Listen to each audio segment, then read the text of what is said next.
Hey guys, my name's Chris Kane. I'm going to be presenting to you guys on behalf of Nike, just on the marketing strategies already implemented, strategies we could use going forward, and just a general overview of the company. Start with our mission. Our mission is to bring inspiration and innovation to every athlete in the world. Our mission is what drives us to do everything possible to expand the human potential, especially when it comes to sports shoes, apparel, and equipment that we provide for our consumers.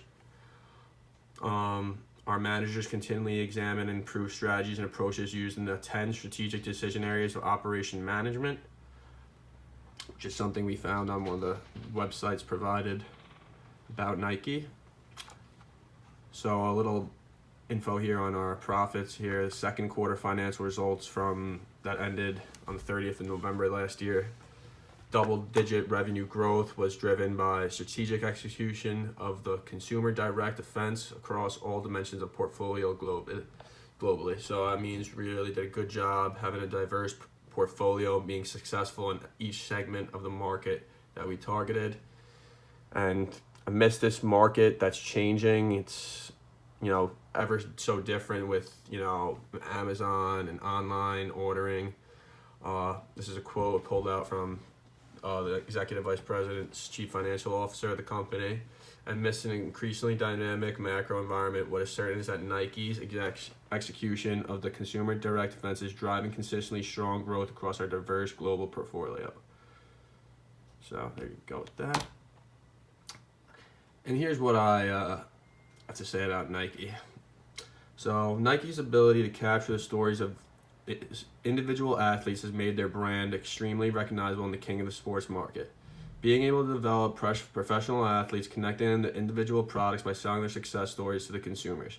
Athletes like Michael Jordan, LeBron James, and Colin Kaepernick's stories, where they came from, how they got there, and where they're going, is an essential part of Nike's marketing campaign.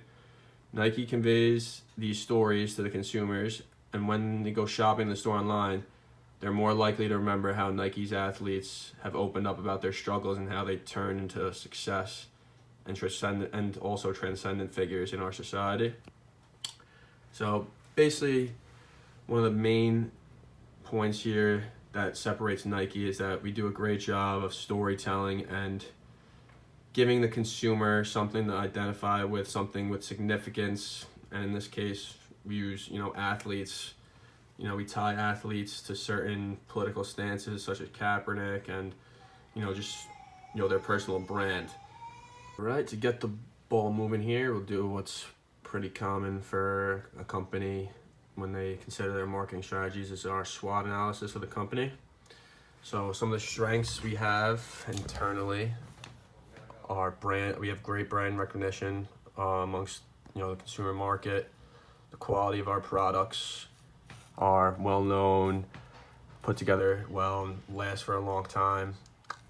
We have a ton of star athletes that are associated with our brand symbol. Our marketing strategies are already effective. Diverse worldwide availability for products. We have a ton of assets when it comes to retail stores that feature our products, as well as partnerships with professional sports organizations. And just to go off of our strengths, we could just check some of our weaknesses here internally. So just a lot of high price products that are in the market now. The prices are becoming growing in the competition. Some of the causes we have here, some publicity about human rights and just how our products are manufactured overseas, as well as some of the controversial political stances that some of our athletes have taken, and just where that stands for our company. Personally, I'm a big believer that politics should never be included when it comes to business. You should never ever give away any political indication. You don't want to put a bad taste in someone's mouth just because it might be different than what they believe in.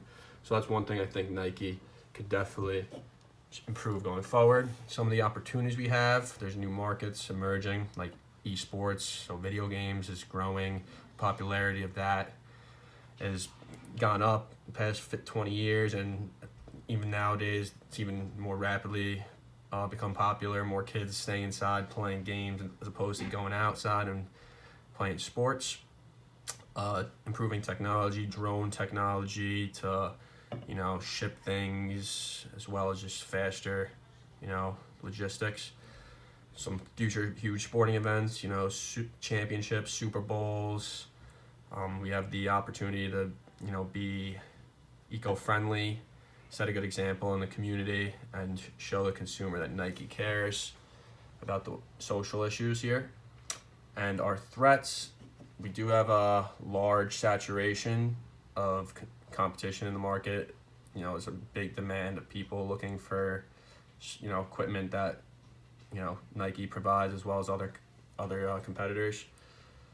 One other big issue is counterfeited goods, primarily coming from overseas, and just the changing consumer market, online shipping, changes in consumer patterns, spending habits based on how the economy is, and that stability. Go to our BCG analysis, also known as the Boston Consulting Group approach. It's a portfolio planning method that evaluates a company's standard business units in terms of market growth rate and relative market share. So it's 4 categories: star, question mark, cash cow, and dog. So under this portfolio approach, the company invests funds from mature, successful products and businesses, which are the cash cows, to support promising products and businesses in faster growing markets. Stars and question marks, hoping to turn them into future cash cows. So you go look at the star market here. We have sneakers. It's always going to be promising. It's the premise of Nike. Very important. Helps provide us with enough profits to help develop our other markets. Something like Hurley is a question mark. So that basically means question marks are low share and they require a lot of cash to hold their share. So management really has to do a big job of thinking about which question marks it should hold on to and should try to promote and develop. Cash cow, it's like our apparel. It's a low growth, high share business and products. And then our dogs, there's like Nike skateboarding. They're low growth, low share businesses and products. They just basically generate enough cash to stay afloat and just to keep the small segment of that market happy and keep them consumed and affiliated with Nike. So if they do change their market preferences, we'll be right there, and they could switch right over to Nike basketball apparel or something like that. So moving on, so we could go over the characteristics of the consumer behavior. So first characteristic of the consumer behavior is need recognition. So the buyer recognizes the problem or the need. It's triggered by an internal stimuli such as hunger or thirst, an external stimuli such as an advertisement, which is something Nike we use really heavily, big on advertising and reaching our consumers that way. Second step in the buyer process is the information search. So we're going to obtain information about the product. So this follows the need recognition and occurs when buyers on the fence about the product and seeks out information from various sources about how they feel about the product. Word of mouth is a big thing, public sources, the internet. We've been recognized as a high quality brand. Word of mouth spreads, and people just seeing people in Nike gear is definitely a way of showing our product's value, and that it's stylish and in with the consumer market. Another step here is the evaluation of alternatives that the customer goes through. So they don't use a simple and single evaluation in the buying process typically. Very different consumers in the whole market. There's not one concrete set in stone way that people evaluate their alternative options. So some of the consumers rely on careful calculations and logical thinking. sometimes little to zero evaluating and buy on impulse and intuition. Competitors are considered at this point, and that's why our partnerships and affiliations with retail stores and that feature mainly our products have made us very successful, and just that limited amount of choice that the consumer has works in the company's benefit. Too many choices can sometimes be counterproductive. The purchase decision. So factors involve the outside of others toward the purchase, which can influence the purchase decision. So it might be the salesperson. It might be a person that is in the store with you that bought the product before and didn't like it. They don't always result in the purchase choice. The consumer will generally choose between the most preferred brand, which means Nike must take the right strides to ensure the customer is. Through researching the consumer needs and wants and analyzing the market frequently on like a quarterly basis makes the market analyzation very attainable. The post-purchase behavior. So either the consumer will be satisfied or dissatisfied. It relies on the relationship between the consumers versus the expectations of the product's perceived performance. If the product falls short of the expectations, the customer is going to be disappointed. If it meets the expectations, they'll be satisfied. If it exceeds expectations, they'll be delighted and surely rave and spread the word about Nike. So it's good to make sure we make the products with quality, and make sure that the post-purchase behavior that the customer's happy with the product and doesn't spread any bad things about it. 6 inside the buyer's black box are lifestyle, age, gender, location, values, and that also includes how they make their decisions, whether it's a calculated decision, impulse decision. Also includes some of the parts of the 5 steps of 5 characteristics of buyer behavior. And this turns into buyer responses, how much the consumer is buying, how purchase behavior varies based on location, spending habits of people in certain geographic areas and demographic considerations, seasonal shopping, when things are more in demand than in other times of year, and keeping an excellent customer relationship when the buyer responds to buying a product. Next, this is the iconic brand pyramid. So a big part about being a successful company, and especially when you're at the level of Nike, is securing a good brand recognition and being iconic, being very well noticed in the market, standing out, and having something significant that really puts the product on top and ahead of the competitors. So we start down here, the purpose and values, which we could look back to our mission and statement, and it's what drives us to expand potential, and that's by creating groundbreaking sports innovation and making our products sustainable and creating a diverse global team and making a positive impact in communities where we live and work. So we could, at our core values, we could show consumers, we do care about social situations. We care about, having good morals and ethics. The personality aspects, it carries on over from the purpose and values, and then involves being community oriented, establishing the personality with their products and paying attention to the consumer markets and providing them with something significant and distinct that comes along with representing the Nike brand.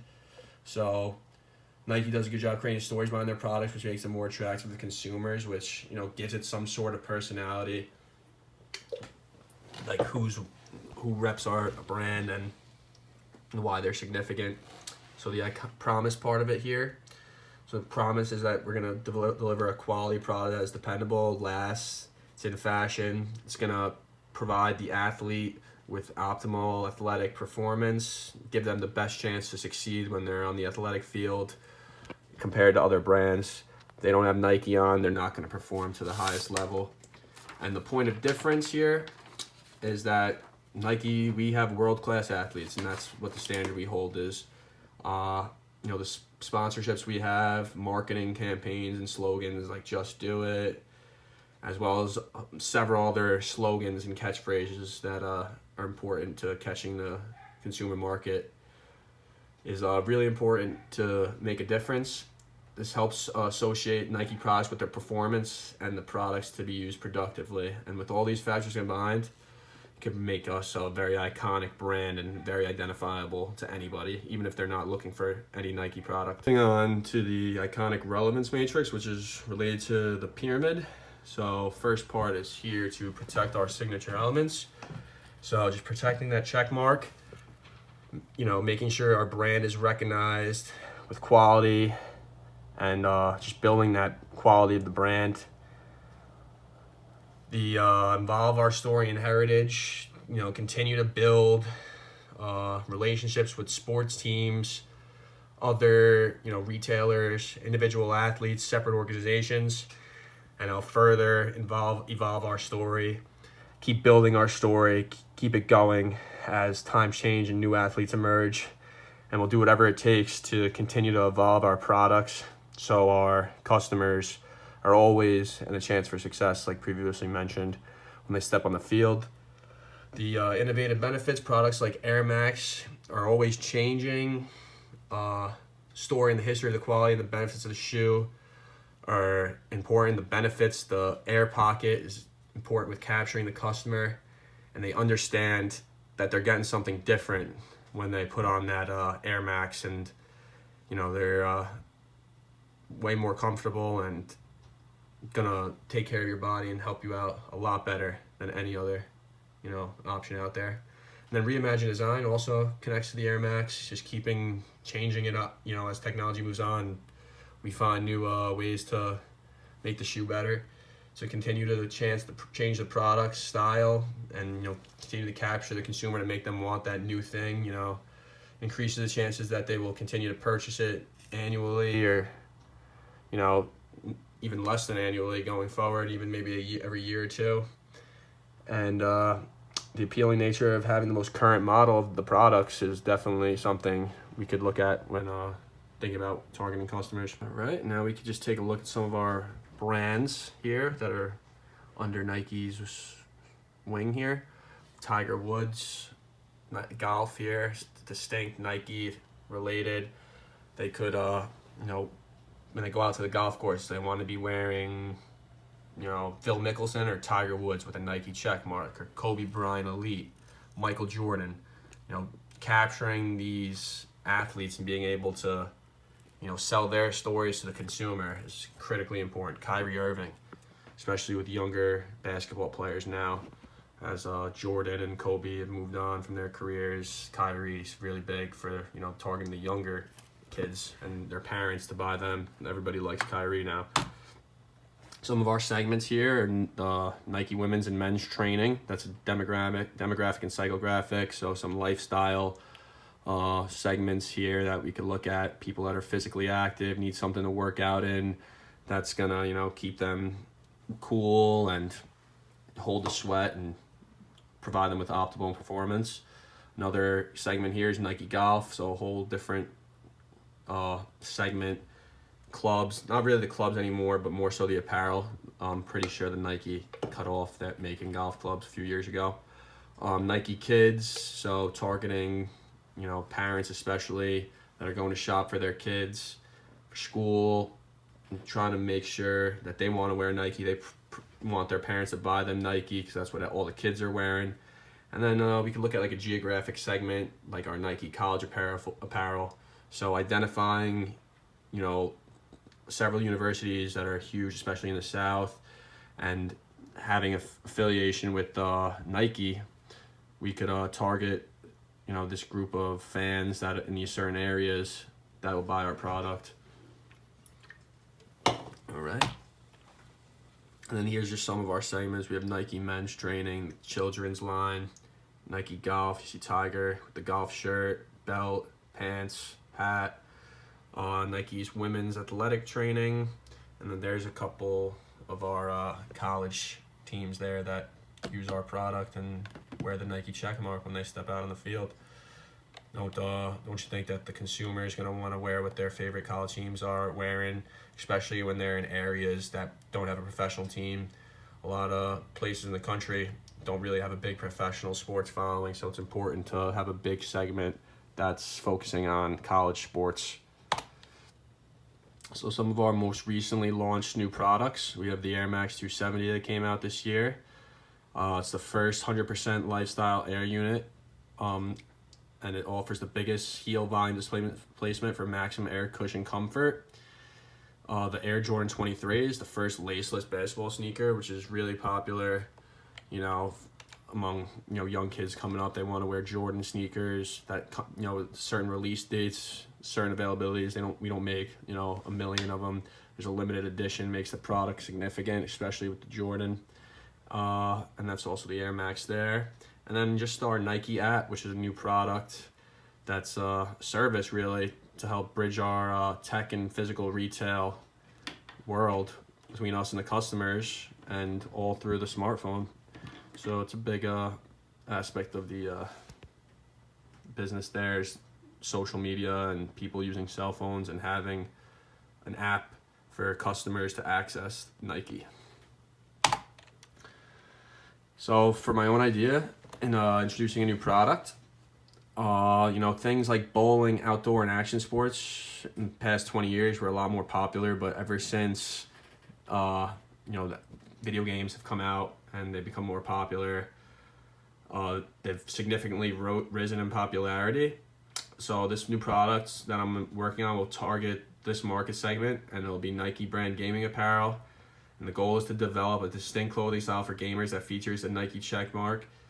Our aspirations are to form partnerships and gain sponsorships from the companies that make the world's most popular video games. So Fortnite, Madden, Call of Duty will be like our sports teams that we associate with that promote our product, and we'll promote them and we'll promote our product as well. And especially as gaming world becomes competitive and streaming and people following competitive gamers, watching them online, it's kind of like people watching sports, and it's becoming extremely popular. So if we could identify some of the top gamers, have them wear Nike products for Nike gaming, everybody watching them is going to want to wear Nike as well. So we're going to game on, world.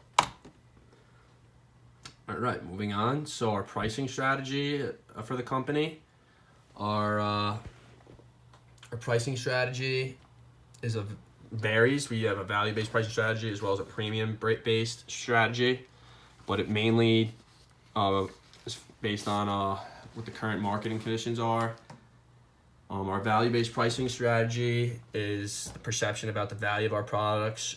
So our goal is to provide consumers with ideal prices that they're willing to pay for them, and convince them that the value is justifiable for the price. Premium pricing is a little different. The prices are higher, but that also involves a premium branding strategy and establishing Nike products as higher quality and distinct brands such as Jordan or Kobe with these high class athletes.